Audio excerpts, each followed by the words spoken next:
Ay, maupo po kayo. Magandang gabi. Una, salamat sa Diyos. Sana hindi umulan. Wala akong bituin. Pero mamaya, pagbukas natin ng ilaw, kikislap ang mga ilaw na para bang bituin sa lungsod ng Maynila. Sa ating PhilPost, Postmaster General, thank you very much. Napaka-sweet naman nila.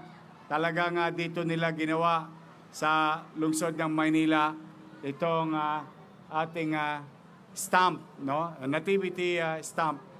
Thank you very much. Palakpakan natin ang PhilPost. Sa ating Vice Mayor Chi Atienza, mga konsehal ng Maynila, at mga bisita namin sa iba't ibang pribadong sektor at ang ating nanalong congressman pero hindi pa nakaupo, Congressman Joey Uy. Binoto ng tao. Congratulations sa iyo. Ako naniniwala sa mga taga 6th District, ikaw ang congressman ng taong bayan. Sa ating pong DOT family na nandito at iba pang ahensya ng gobyerno sa nasyonal. At sa mga kabataan, mga nanay, tatay, at magandang gabi sa inyong lahat. Ayoko na pakahabaan kasi mas gusto ko buksan muna yung ilaw. At makita nyo na yung sandwich. Sandwich ba yun? Saka Jejun. Ayun, mukhang inaabangan ng mga kabataan. But ito ay handog sa inyo ng pamahalaang lungsod ng Maynila upang ipaalala pa rin sa atin. Katulad na sinabi ni Postmaster kanina, marami naging hamon sa buhay natin, lalo na itong 2 quarter ng taon na ito. Pero 20 araw na lang, 20 araw na lang, may raraos na natin ng 2025. Akalain mo, no? Kaya, sa diwa ng Pasko, na pinaalala sa atin ng ating mga magulang ay 2 bagay. Una, ano madalas sinasabi sa atin ng mga matatanda natin? Magbigayan sa araw ng Pasko. Pangalawa, ano sinabi ng mga matatanda natin? Magmahalan. And I think I'll go to the second part, magmahalan.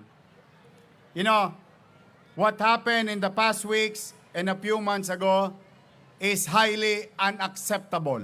That's the truth of the matter. May mga tao at bagay na talagang hindi katanggap-tanggap sa atin. Ngunit, sa tinatakbo ng national government, I think may mananagot naman sa kanila. And they should. Now, moving on.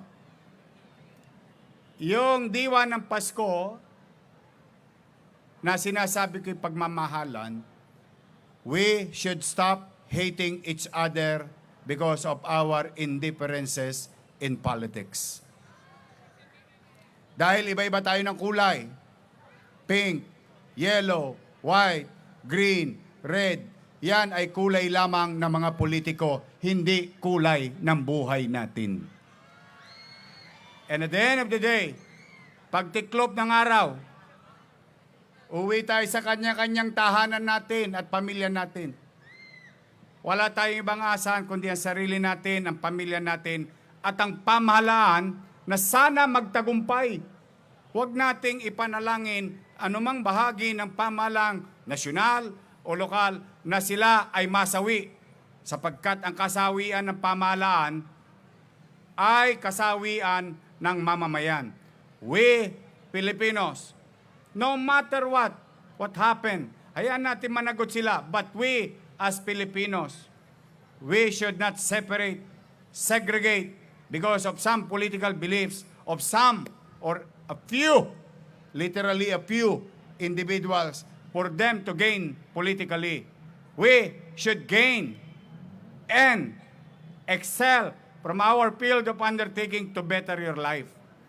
We should continue to wish that in 2026, there will be better days for the people of Manila and the people of this country.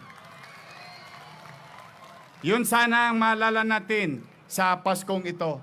Patuloy tayong mag-unawaan at hayaan na natin ang mga politika nila. Sa 2028 na lang natin sila harapin. Hayaan natin ang taong bayan na magpasya. Ngunit sa ngayon, ang kailangan natin sa isa't isa, magmahalan, mag-unawaan. We should not divide ourselves, our family, our community. We must unite to a common goal. Better life for our people. That is the job of the government, whether national, whether local. Kaya po, sa Maynila, kung mapapansin ninyo, sino una kong pinatawad? Love you, Isko. Pansinin ninyo, sino una kong pinatawad? Yung mga nagsalita ng masakit sa akin sa politika. Lahat, pinatawad ko sila. Huwag lang silang aabuso sa panahon ko. I will not tolerate it. Pero, I move on fast. Kaya nakakakilos ako ng mas maraming oras doon sa tunay na suliranin ng pamayanan ng mamamayan. Eh kaysa naman ipangibabaw ko yung hapdi at sugat na nagawa sa akin ng mga kalaban ko sa politika. Wala na akong gagawin kundi magmukmok na magmukmok at mag-isip kung paano sila paghigantihan. No, you don't deserve that. What you deserve is that we may have different political beliefs, but we, once elected, must work for our people. We should initiate love when we claim for it. We should care when we ask for it. Kami na, sa amin na magsimula. Kaya gusto ko po, natatapos sa rin naman itong 2025, lahat na yata ng dilubyo. Sinuong natin, pati baha. Konti na lang, nasa labi na natin. Pero, eto tayo, salamat sa Diyos, magkakasama tayo ngayong gabi. Buhay lahat tayo. Mahirap ang buhay, pero still, we're breathing. Tomorrow is another day for everyone. But tonight, we celebrate. We always remember yung payo sa atin ng ating mga magulang. Pagbibigayan, pagmamahalan, diwa ng Pasko, dito sa Maynila at sa bawat Pilipino. Kaya po sa inyong lahat, pumanatag naman kayo, bagamat tayo tumutukod at said na said, huwag kayong mag-alala, magsisinop ako, pipilitin kong magbuti na maitawid ang 25 para sa 26, sana gumaanggang naman ang pamumuhay natin. So, Merry Christmas! Happy New Year! At pagpalain nawa kayo ng Pong May Kapal. Sabay-sabay, Manila!